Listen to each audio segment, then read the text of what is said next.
Good evening to the third session of Day 2, Homeopathic 2021, and it gives me great pleasure to introduce and welcome Dr. Brian Kaplan to Homeopathic 2021. Brian was a teacher at the Royal London Homeopathic Hospital when we were there and has been a friend ever since. I have his CV on the website, so you can see that he's trained in orthodox medicine in South Africa and then moved to England in 1982 and studied homeopathy at the Royal London Homeopathic Hospital. He became a member of the faculty and then a fellow in 2002. He has been a very popular teacher at the Royal London Homeopathic Hospital and has also co-founded the Homeopathic Professional Teaching Group in 1991. He is also a practitioner of autogenic training and provocative therapy, and therefore has a special interest and unique insights in the art of homeopathic case taking, which he has beautifully brought out in his book, The Homeopathic Conversation. What Brian's CV does not say, and therefore I need to make a special mention here, is that he has been among the foremost who have strived and fought for the cause and sometimes the very survival of homeopathy in the context of the NHS and also in a broader way. And irrespective of what the future holds, we owe him immensely for fighting the good fight. I have no doubt that the history of homeopathy in Britain around this time period will find a glowing mention of Brian Kaplan. His topic is nuance and innovation in case taking. Brian, welcome to Homeopathic. Amit, Dr. Abu, Dr. Anil Abu, thank you so much. Thank you for that wonderful introduction. That gives me a lot to live up to.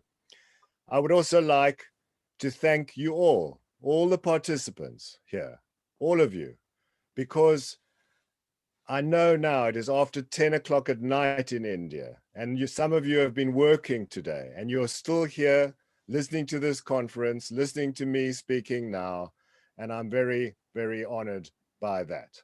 I also want to thank all Indian homeopaths, everyone, whether they're in this conference or not, because the very survival of homeopathy on this planet, I believe, rests with India. It rests with you people, where homeopathy continues to be held in high esteem. I'm pretty sure, though, that there are attacks even in India on homeopathy, and I hope, and I'm pretty sure that you will ward them off.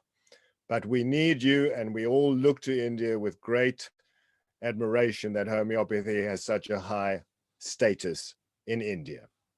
Now, you've just been given a brilliant lecture with many, many facts by Dr. Anil Habu, who I was very pleased to meet in Pune, who hosted me wonderfully. His family hosted me wonderfully when I lectured in Pune in my tour of India in 2012. And that was a wonderful lecture, really bringing out nitric acid. And I just wanted to say, at this time of night, I would suggest that you relax. I suggest that you relax. I suggest that you just follow the ideas, to share some ideas with you. Simple ideas about taking the case. So I'll now go to PowerPoint and we'll talk about some ideas, but I don't want you particularly to write anything down. Just relax, enjoy the case. Right, here we go.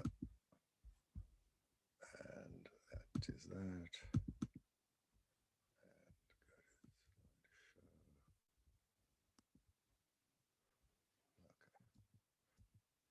Right, so we are talking about taking the case. We are talking about taking the case, innovation and nuances. Now, I wrote a book in 2001 called The Homeopathic Conversation.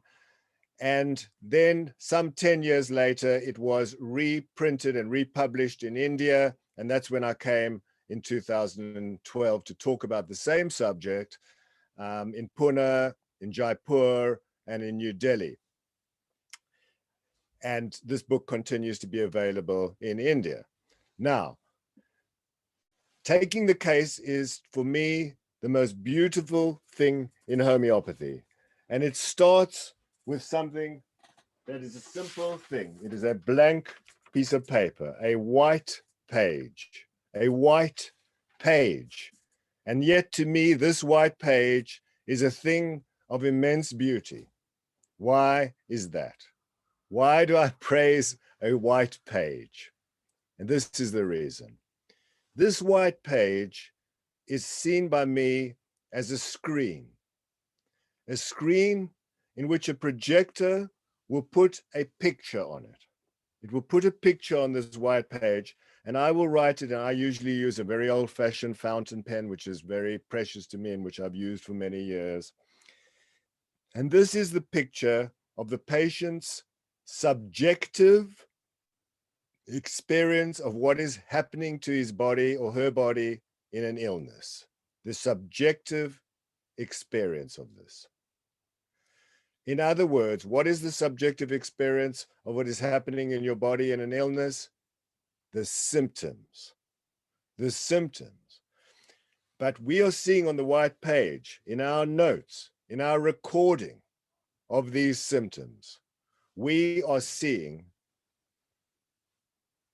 a projected picture.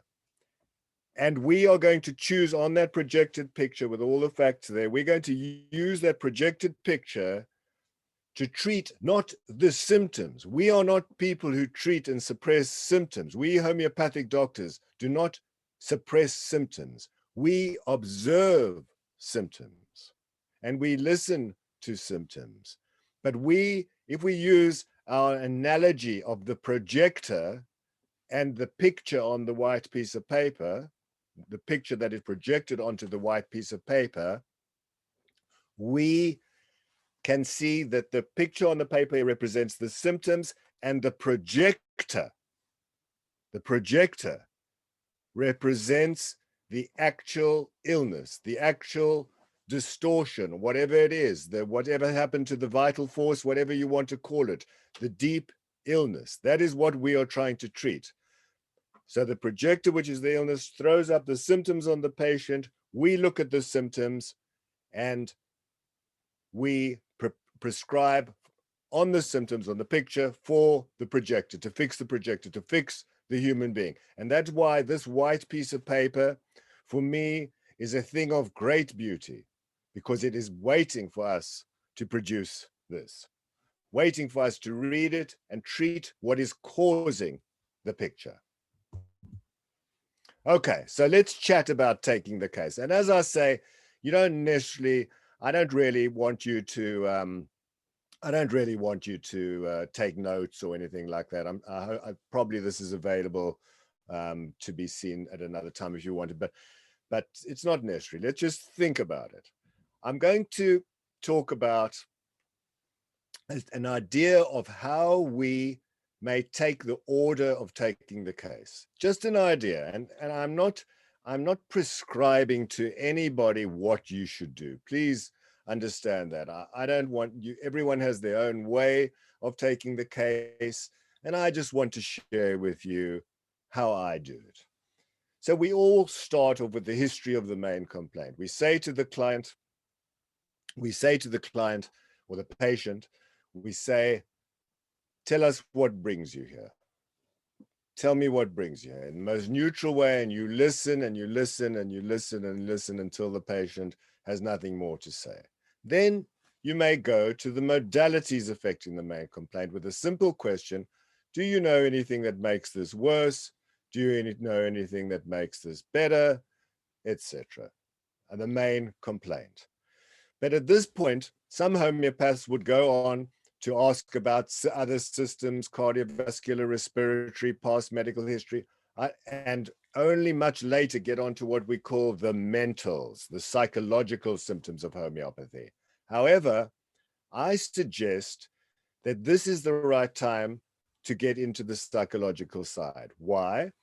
Because you can ask a simple question, and that question is, since you've been ill, have you changed in your personality, in your mood, in your general psychology? Has your wife or husband or children noticed anything about you? Have they said how you've been in yourself, whether you've been more withdrawn or more talkative or restless or whatever, but you ask it openly in an open-ended way, so you don't put words into the patient's mouth. So what this means is you're looking for psychological changes that are concomitant with the main complaint. So if they've got a frontal headache on the left-hand side, you want to know if there's psychological factors that accompany them. And now what I suggest, that it is a natural process, at this point to segue, to move into the general psychology. You see, you're talking about the psychology that's changed in the complaint, but now you'd like to know about their general psychology, how they've been for a long time, because you don't really know when this illness actually started. It might have been the psychological side, might have even preceded the physical, but this is the time when you can ask about all the different details, and again, keep it open, but you're now saying to the client or patient, you're interested in them as a whole person and their psychology and how they are, their personality. So this is a very simple segue into acquiring good mental symptoms, as we call them in homeopathy. Then you can ask about previous illnesses, surgical operations, medications, all the rest of it. You should check all the systems of the body, go through everything.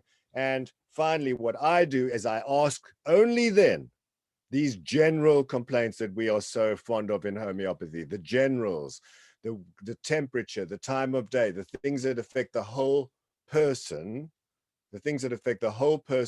in general. And I find this as a good thing, because I find that if you ask of the generals early and the person says, I have a strong desire for sweets, it sort of goes in your head. You're thinking, is it sulfur? Is it argentum nitricum? It starts affecting you. So I would rather do this order. And then when the generals confirm whether the person is chilly or hot, it's all separate. And now we see if these basic generals confirm everything else that we found in taking the case. So those are the last things I ask about: which foods do you like, temperature, time of day, etc. Okay. Here's a case tip.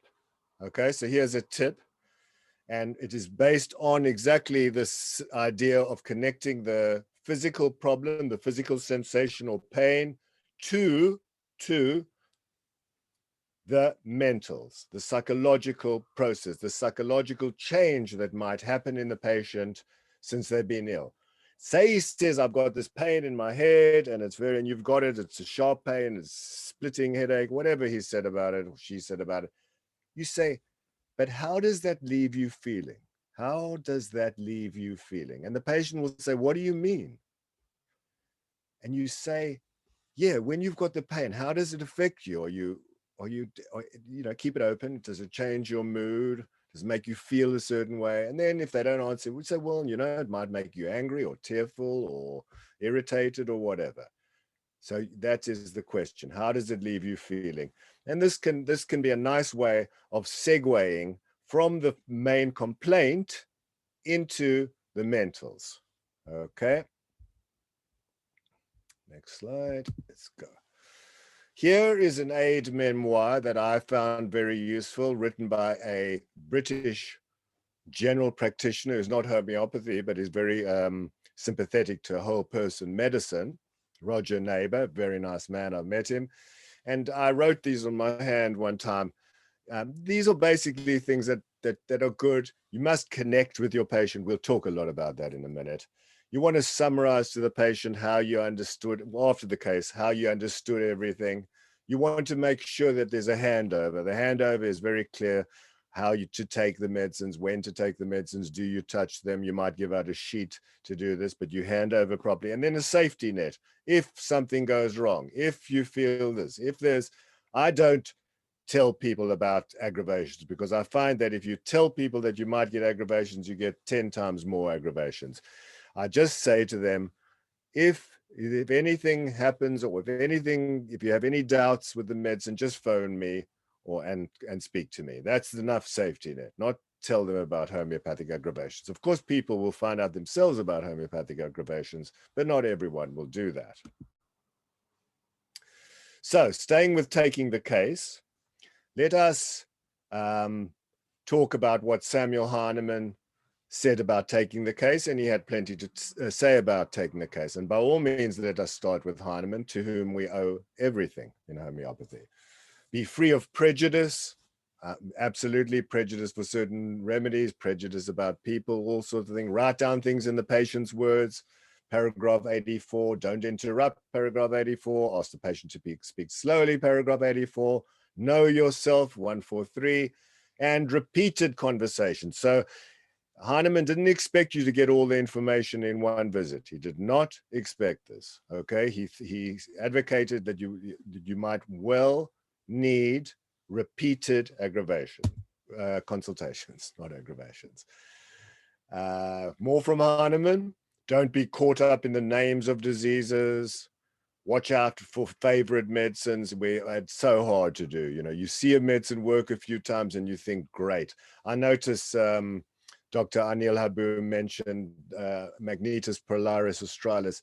I've seen that work on an ingrown toenail several times. So if someone comes with an ingrown toenail, I am going to think that Magnetis Polaris Australis is my favorite remedy for that condition. But I think more he's arguing that you shouldn't have a favorite remedy that you dish out to all patients, even though in his Paris years he did treat a lot of patients with sulfur.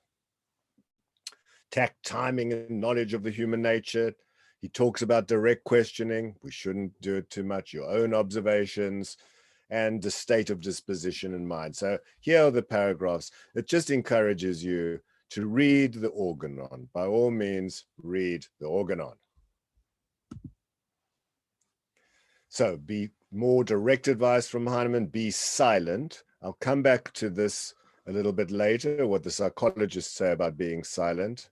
Observe accurately, yes. Be tactful, of course, be tactful. Otherwise, why would a patient open up to you if you do not act with any tact, if you do not act gently with them, and have good timing? That's almost something that applies to comedians, that is. Here's Kent on taking the case. Now, we know that Kent was a very famous homeopath. He's revered all over the world, in India, etc. We'll have more to say about his contribution to homeopathy. But here, he did write a book which just gives a lot of information in it without really explaining of what the doctor needs to make a homeopathic prescription. Did write that book. It's one of his lesser-known books. Talk to the patient's relatives. Good advice. Avoid asking direct questions, as Hahnemann. Be comfortable with being silent, as Hahnemann. Imagine yourself as an interrogator of a witness. That sounds a bit brutal. Watch the patient's facial expressions, 100% agree, and other body language. Seek the cause of the problem. Yes, try to get to the root of it. Look to when the patient was last healthy. Yes, when were you last completely healthy? Because that may give you an idea of when the actual process of the disease started. Look at the circumstances the patient is in. Pay particular attention to the peculiar. We all know this as homeopaths. The rare and peculiar symptom is a guide to choosing the remedy. Okay. Watch out for people who color their symptoms. Yes, of course, people won't tell you how many they smoke or how much they drink. You just watch carefully to make your own judgment. Deal with lazy people. He's got a few tips there, and be candid and upfront about delicate issues. So here are certain things from Kent had to say about taking the case. Although not many people actually write about what it was like in that Chicago consulting room of Kent, which was a small room, etc. Love to see it. I know George Vitulkas was dying to get his hands on Kent's cases, but I don't think he ever actually achieved doing it. But this legendary Kent has influenced homeopathy in many places in the world, and and many systems, and we'll come back to that. Okay. Okay, now I've lost the screen. There we go. Okay, next one. This is Pierre Schmidt. Now I'm going along a lineage of Kentian classical homeopathy at the moment. This was a very big spokesman for Kent. He continued the lineage. He might have seen himself as the next Kent, as it were. Same thing again. Avoid direct question. Don't put words in the patient's mouth. That's a nice way of putting it. Avoid yes or no questions. You know this stuff, but it had to have been said by someone. And Schmidt was the one who said that avoid yes or no. I think he's a Swiss homeopath. Yes, he is. And controversial, he was into numerology and astrology. So I suppose he combined that a bit with homeopathy. I did notice George Vitulkas once asked a patient that he was taking the case of that I was observing, what was your date of birth? Now, I wanted to include this guy. Sir John Weir. He's the only knighted British homeopathic doctor. He's the only doctor that became a Sir John Weir.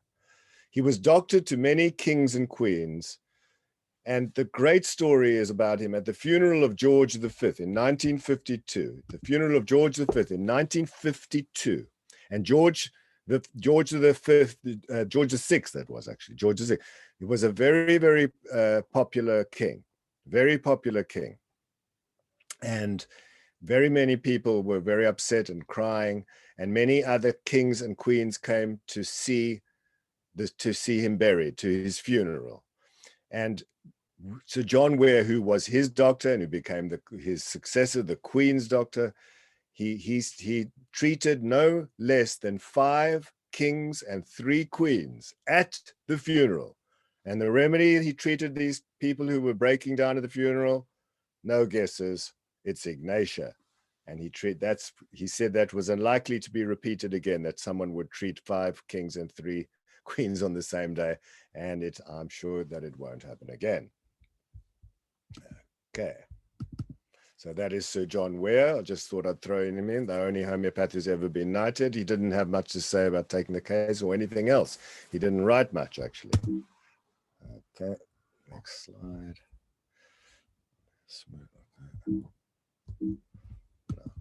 Okay. And so this is why I wanted to show you the Sir John Weir, who was this beloved homeopath of the royal family. The Queen always has a homeopathic doctor. And this man, Charles, Prince of Wales, I'm sure everybody knows him, is the future King of England. And he will be King Charles III of England. And what is amazing about this man is he is not only a supporter of homeopathy, I would call him a courageous defender of homeopathy in the United Kingdom. Courageous.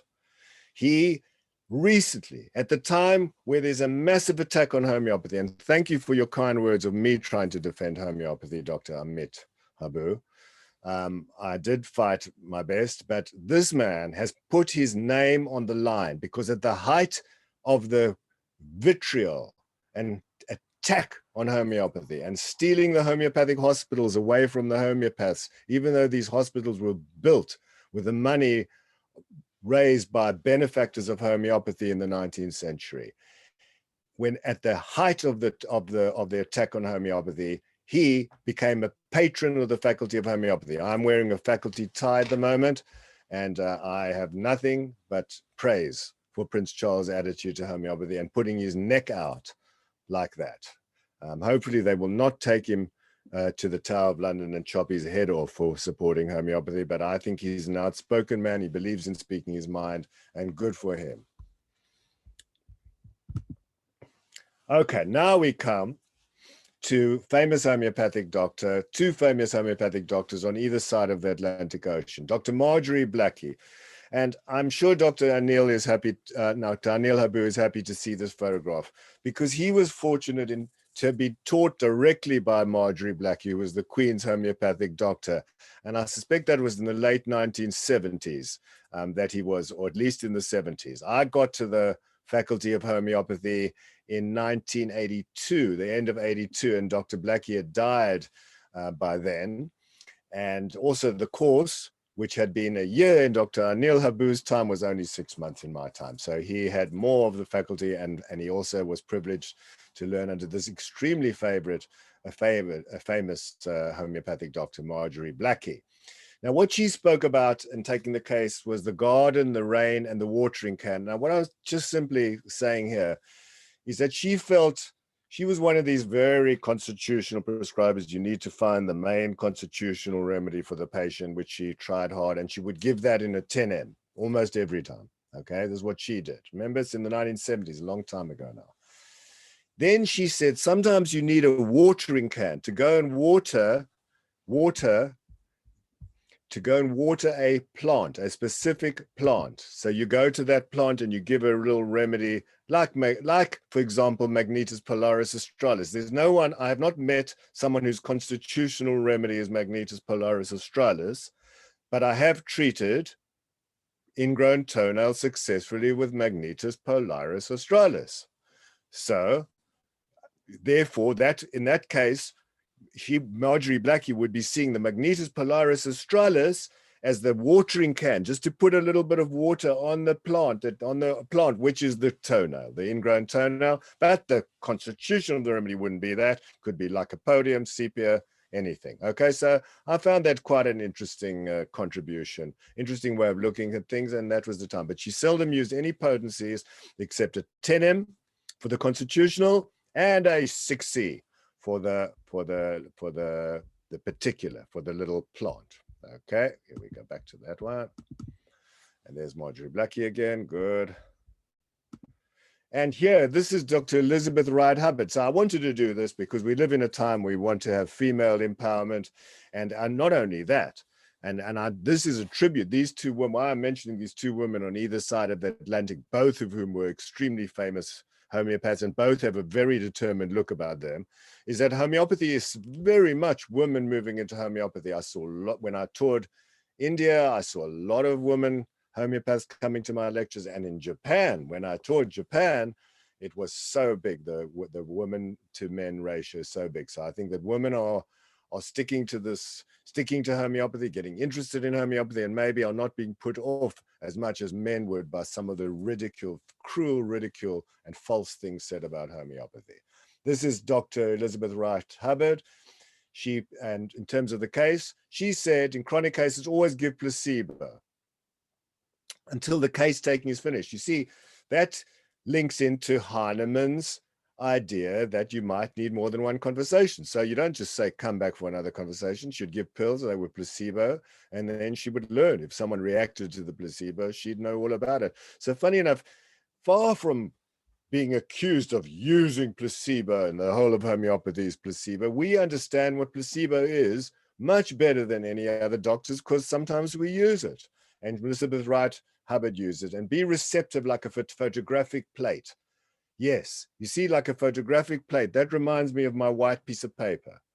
The white piece of paper must receive the case, the projection from the projector, but it is the projector, the real cause of the symptoms that is treated. The symptoms are the picture on which we prescribe the homeopathic remedy. And there's one more thing that I will have to tell you about this lady that I absolutely love, and that she lived in New York, and she was wealthy, she was an heiress, and she used to do house calls in a Rolls Royce, which was very annoying to some of her non-homeopathic colleagues. And I don't think you can easily get a homeopathic doctor to visit you these days and to come to your house in a Rolls Royce, but she did. This man, I'm sure you know of, Rajan Sankaran. I'm not going to go into detail, but this is different. His taking the case is different. He talks about time, allowing space and time to wander, be a fool, know nothing. That's quite good. Like, in other words, make me understand to the patient. It's as if I'm not going to jump to conclusions. I'm going to wait for you to explain this thing totally and properly to me. Look for the expression of energy. Yes, that's a very Sankaran thing, and that I won't go into too much. Look for that which is not human specific in the case. Yes, this is Sankaran's kingdoms, animal, plants, minerals, etc. Now, interestingly, Sankaran does talk about these kingdoms. I think that's to me, I don't like to think in kingdoms in terms of taking the case. Later on in analysis, you can look at metaphor and whatever but I'm not mad about having it affecting me taking the case. But this was the first book I wrote on homeopathy. That's Studies of Homeopathic Medicine by D.M. Gibson. It's a Materia Medica, which we edited with Marianne Harling. You see the name there, Marianne Harling. I wanted to say something about her. She was my teacher too, and a wonderful, wonderful, gentle, kindly woman. Only at her death did I find out that she did enormous charity work, and she was a very lovely, kind doctor. And she felt that the mineral remedies were the deepest acting remedies, because she said they were vibrating with the deep, they made out of parts of us. In other words, we have natrimure within us. We have all these minerals within us, whereas then the plants and then the animals. So she was saying this a long time ago, before Rajan Sankaran was talking about kingdoms. And we know that Schussler went very much Schussler's got uses homeopathic remedies. They call Schussler's tissue salts, but they are homeopathic remedies, but they're all minerals. Okay, so that's just a side issue, but an important one. Okay.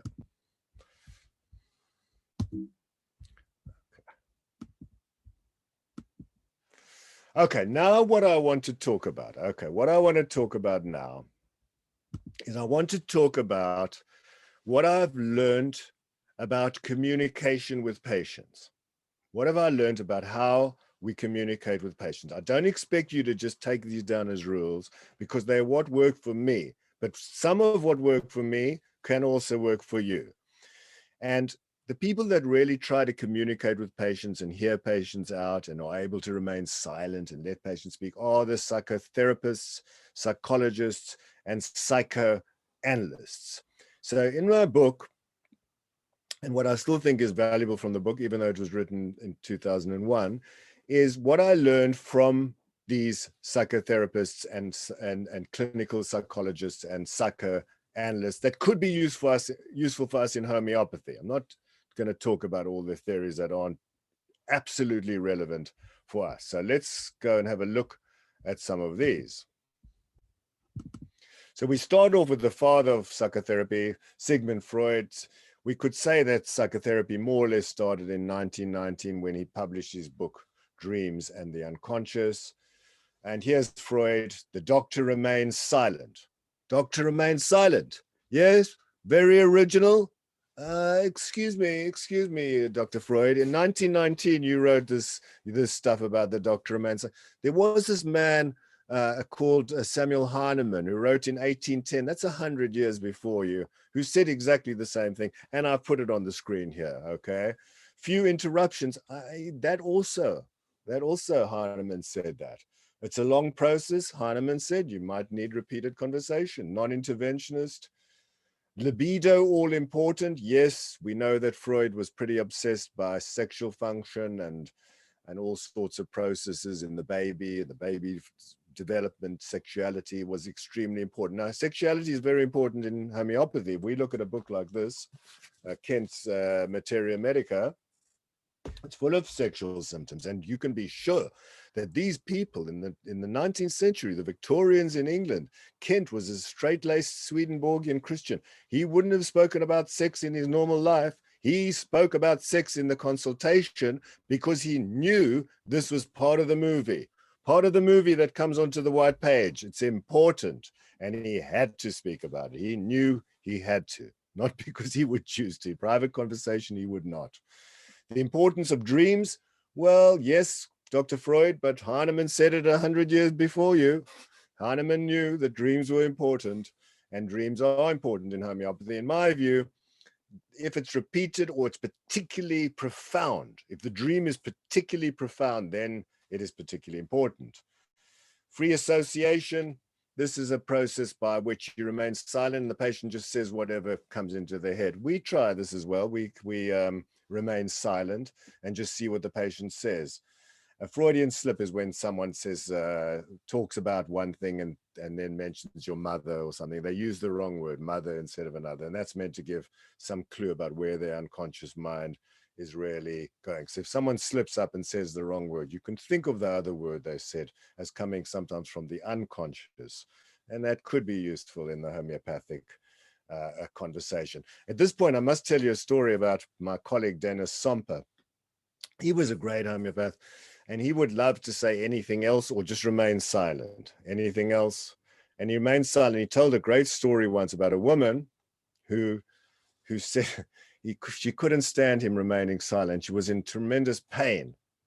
And so he sat there silent. He said anything else. She didn't say anything. And he hit the table. She hit the table and she said, "Don't just sit there, do something." And Somper, which is was a very quietly spoken man. And I'll never forget the day we were sitting around him as students, and he said, "So I gave her chamomilla and it did something." Chamomilla, anger due to pain. Okay, next slide. Carl Gustav Jung, nothing, the taking of the case, etc., is the same. However, the archetypes of Carl Jung, the animus, the anima, the way he classified the different parts of our unconscious and the way that we are made up as personalities, that we have sub-personalities, that we have parts of us that act in a certain way. This is useful because those parts of us can be seen as compared to the homeopathic remedies. And if you're interested in that, the classic book is called Psyche and Substance by Edward Whitmont, who was both a homeopath and a Jungian psychoanalyst. Onwards. This is useful in taking the case. This man, Martin Buber, and I mean, what I'm doing now is that I'm giving you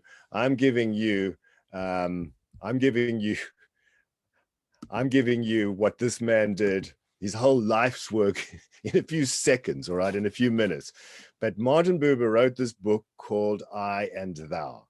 And he had basically what this is all about is the relationship we have with the patient. If you regard a patient as an animal, etc., and I've seen doctors do that, it's often, surgeons under pressure, or they're just treating the disease. It doesn't matter. The person doesn't matter. That's not the way we work homeopathically. You have now an I, it. I am I and you are it. Then there's another way of looking at a human being, and that's called I, you. Yes, I recognize you're a human person, but you're not as important a human person as I am. I'm this serious doctor and you are the more lowly patient. And finally, there's I, thou. And that is the idea that you are looking out at the world and you realize that the patient is looking out at the world and looking at you and you're equal. As Buber put it finally, when he spoke about psychotherapy, he said, and here's his book, I and Thou. It's not a long book, it's a wonderful book.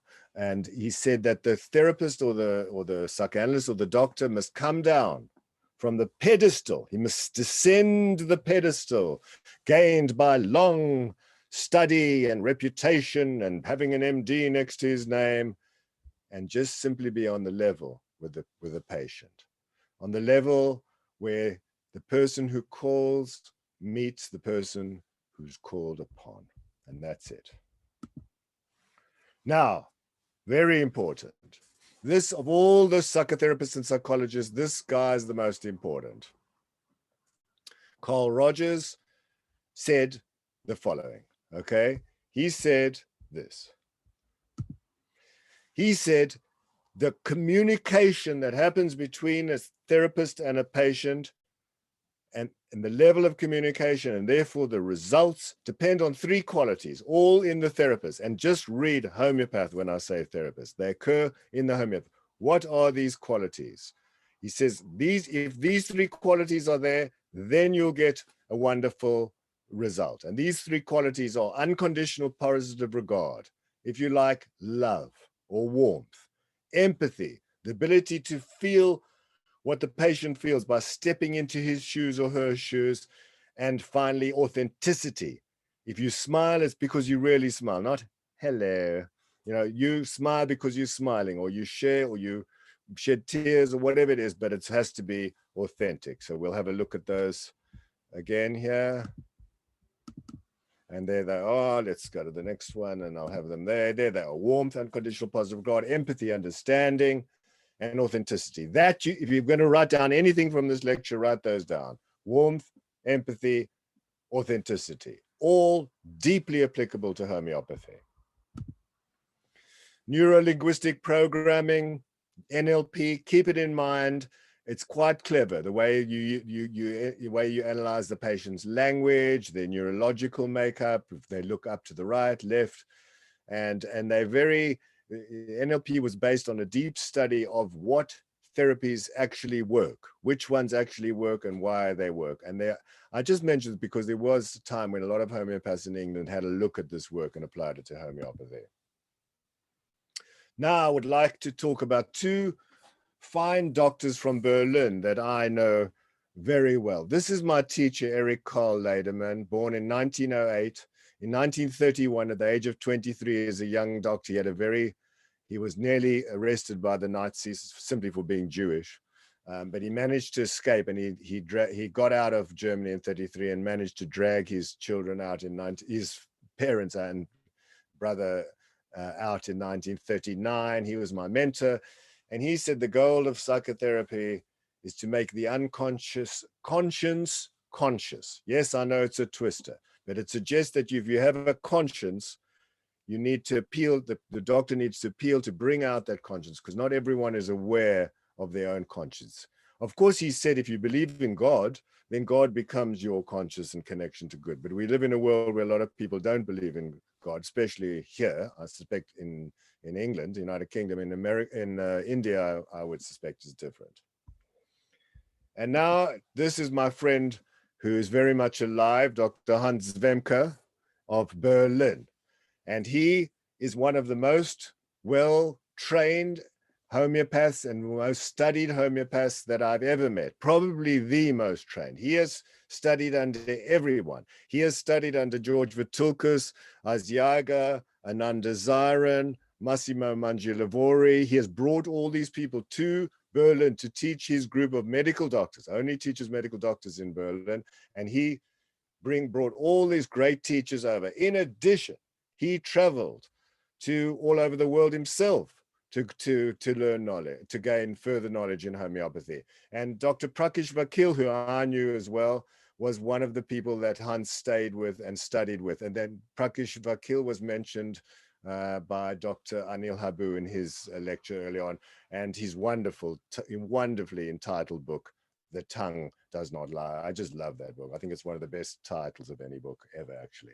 So here's some of Hans's views. He's got strong views. Be true to the basic principles of homeopathy. I think Hans will be happy about me saying that. This is similia similibus curantur. Let likes be treated by likes, not by magic healing or magic boxes that you plug into the wall or anything else. The like treats like, homeopathic symptoms. Pay strong attention to the provings, very much so. Hans is using some German software at the moment that only uses Hahnemannian symptoms, actually, so particularly sticks to Hahnemannian stuff. Doesn't mean you have to only do that all the time, but it's interesting that people are doing that. He's not happy about people who become mystical or metaphysical in their work. This is a big issue. It's a separation of difference between Kentian homeopathy and Hughesian homeopathy. We'll come on to that in a minute. He would suggest we are scientific and understand evidence-based medicine. And most important, Hans advocated that we accurately document cured cases in the patient's own words, preferably with video testimony. Now, I saw Dr. Anil Abu doing it in his lecture. He showed you the notes. He had permission, and he showed the notes and the cured case. Hans has a whole plan in what he had with the Delphi project, which hasn't really been taken up, of collecting these proven cases. And the video testimony doesn't have to be seen by everybody. It can be seen by the people who verify that this actually happened. And this then becomes very powerful evidence that homeopathy actually works. So I think Hans's views are very important in international homeopathy today. And here's Hughes. Now, Hans wouldn't have expected me to follow Hughes, but Hughes did have something in common with Hans. He very much wanted homeopathy to be based on the provings. And we'll come back to that in a second. Homeopathy must be scientific. He was no friend of Kent, right? Here, because here, you see, there's Hughes's book. When Hughes wrote this book, Encyclopedia of Drug Pathogenesis, basically this was cleaning up the organon. Because some of the symptoms in the organon, not the organon, in the Materia Medica Pura, some of the symptoms weren't totally reliable, because Hughes noticed that one particular prover always had flatulence. No matter what remedy he proved, he had flatulence. And Hughes realized you can't just use that over and over. He tried to clean up the provings. And this was a 4-volume set. I've got it. And it's a 4-volume set of homeopathy. And it was said to be, it was claimed it would be the most important book in the next 100 years for homeopathy. However, it was not. The book on the right, Lectures on Homeopathic Materia Medica, became far more popular because it described people, drug pictures, and led to approaches through Margaret Tyler, Marjorie Blackley, Dr. Anil Habu, me, many others. And I still think it is important, because even though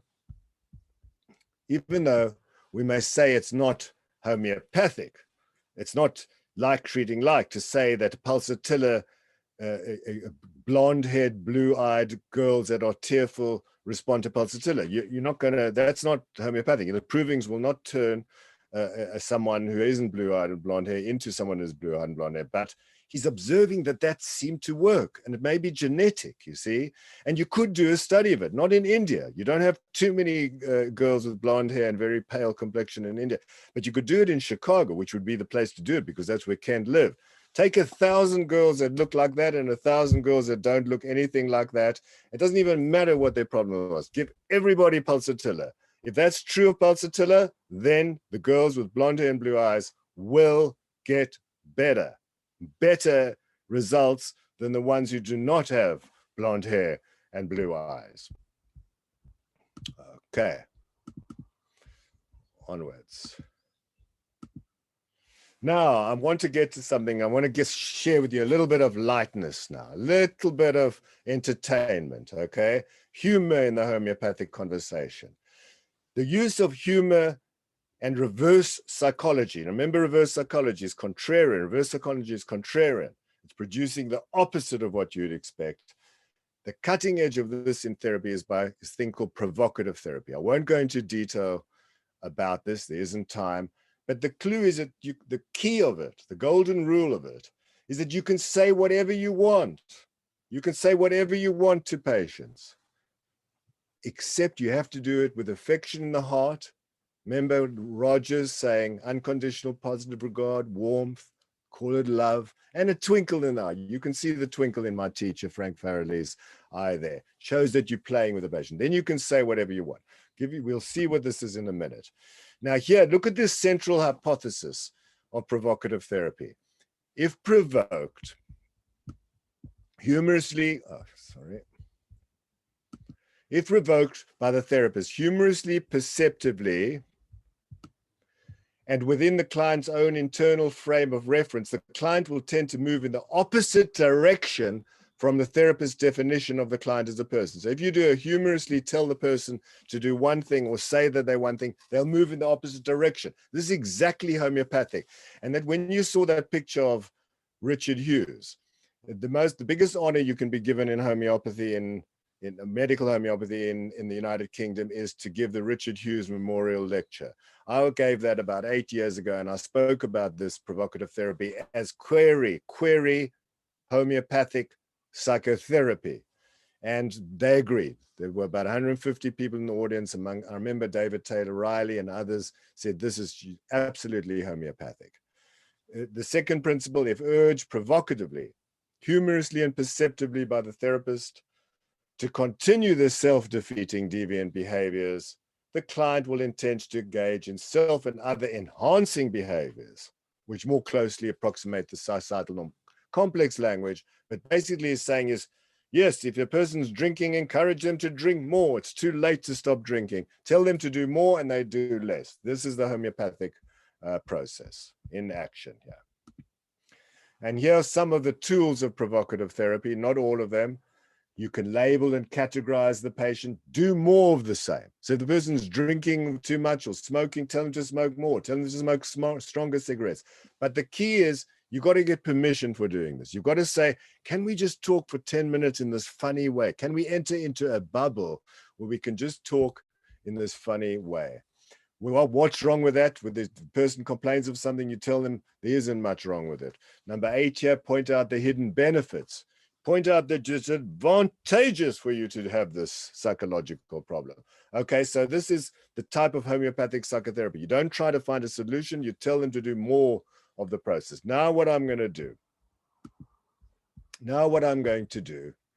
is I'm going to show you now an example of this, how these tools work. It's only 5 minutes, and then I started a bit late, so we'll end in about 8 or 9 minutes time, I'm sure.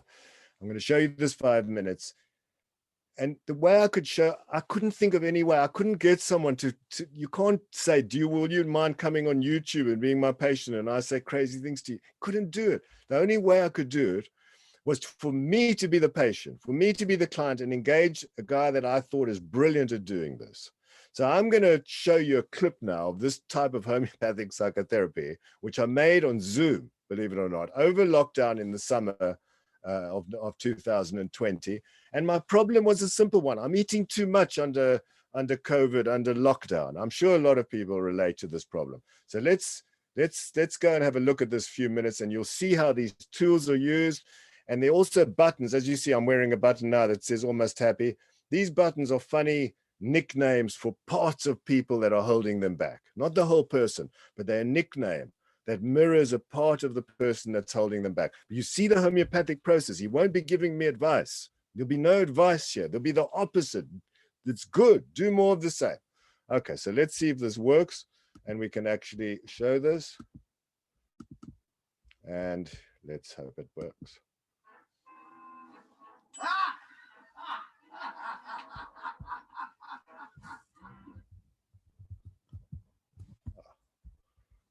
Sorry, we lost the sound. Sorry, start again. Sorry about that.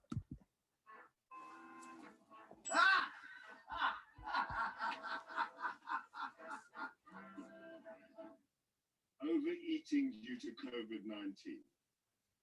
Okay, you're overeating. Now, Evidently, I should be eating so little. I was a very active person. I would walk all over the place and walk all over town and burn up calories. And now I think I'm eating more and not exercising nearly enough. Look, doctor, I've known you a long time. You've always been, slim. You've always looked pretty fit. And I'll be honest, I think that gets on people's nerves.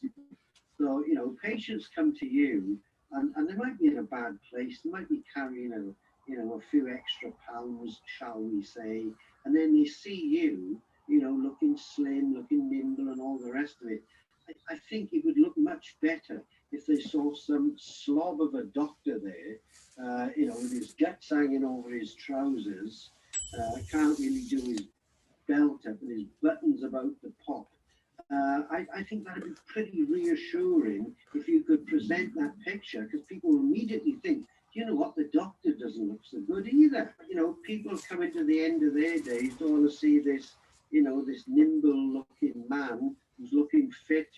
When you were younger, you did a bit of surgery, you need those nice sort of nimble hands to get into the guts and wiggle around a little bit. You don't want some big blobby looking hands going in there, do you, and knocking organs out of the way. No. Well past it now. It's time for you to settle in to this wonderful chapter of your life where you can guts and stuff and start,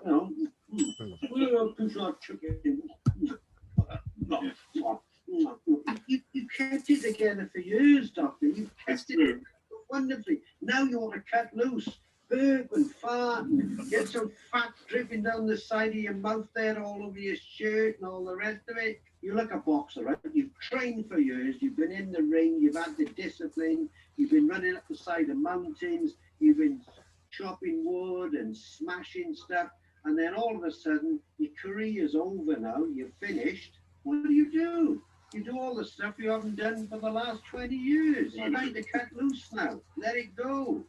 In my opinion, you're not eating enough for the look of you. You need to, get some of that.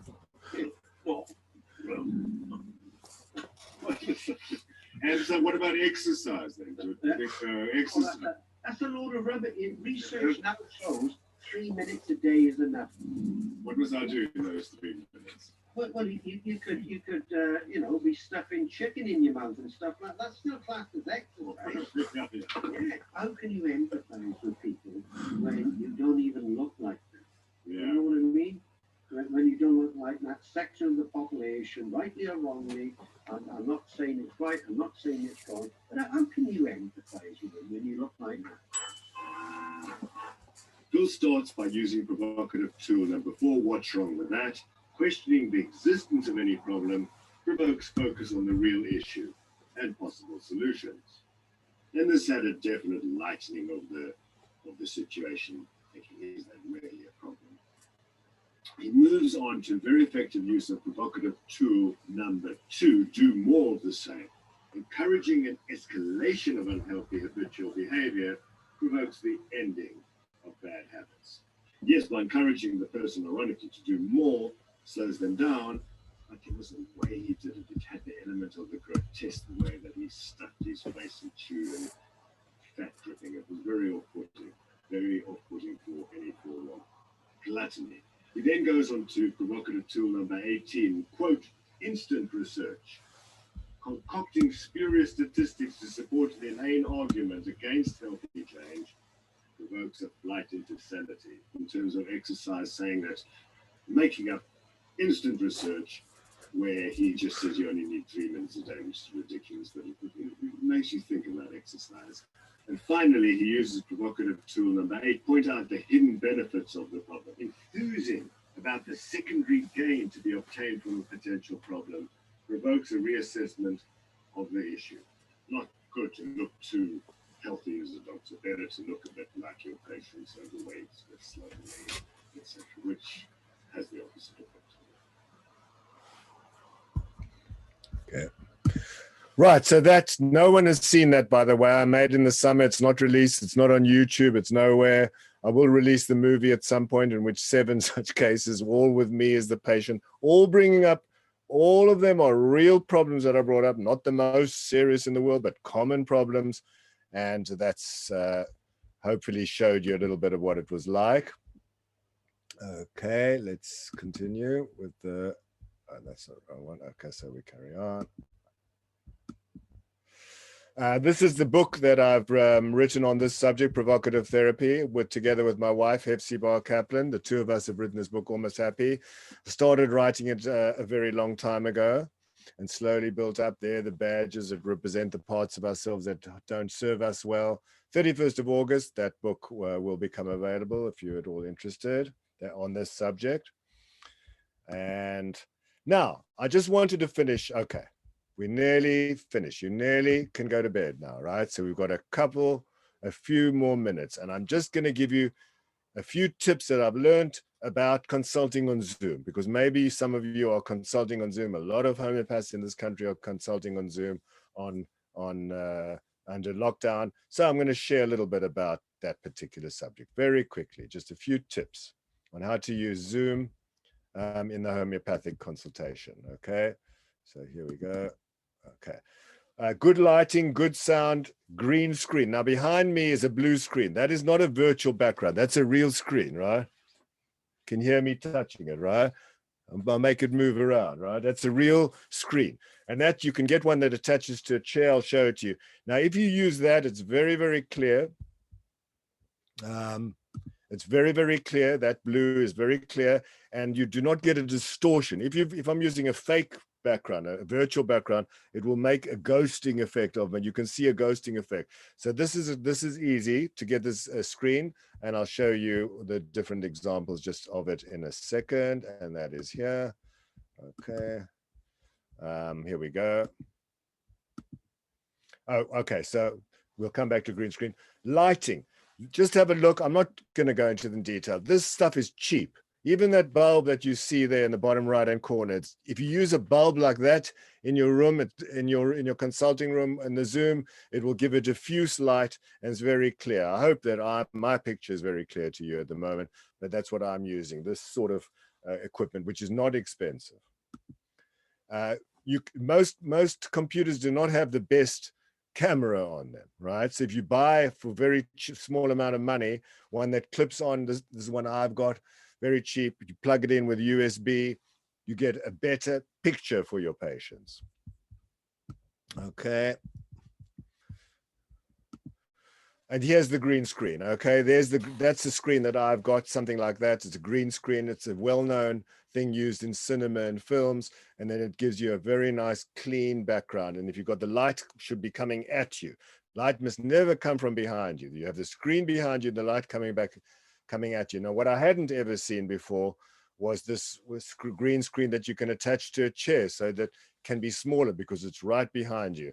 And if you have the light, cheap light in front of you, a good quality, I mean, not expensive, but just the white light coming at you, and you have the green screen behind you, it makes the virtual backgrounds much better. So when you use a virtual background with a green screen, it much improves it. And in fact, you can see on Zoom, do you have a green screen? It says, are you using a green screen? Well, this one costs about £13, this round one. Amazingly cheap. And now you can improve your sound. I'm using that USB, that one on the top there, the left on the top is what I'm using at the moment, because the microphone on my laptop is not that great, and they vary from computer to computer. Some are all right, some may not be all right.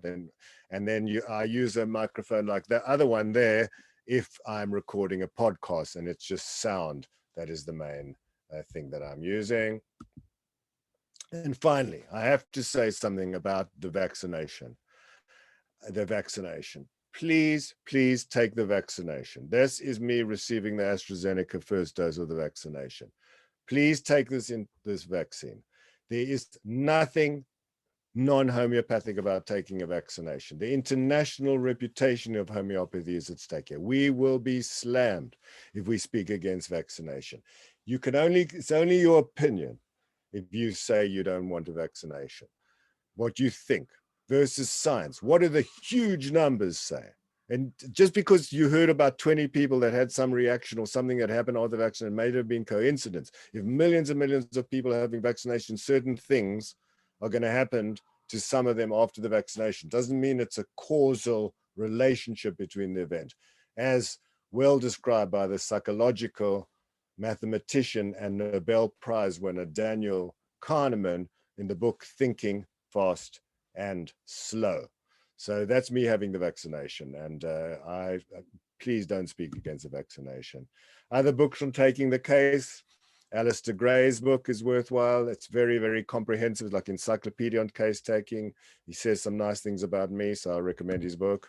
Here's my book. That orange one is the international version, which came out in 2001. The blue one is exactly the same, but it's only for sale in India at a fraction of the price of what you would pay for the one on the right. And that does conclude my lecture. And I've loved talking to you. I have everything. I hold Indian homeopathy in great regard. And thank you for staying up so late to hear someone like me go on about these things this evening. Goodbye for now.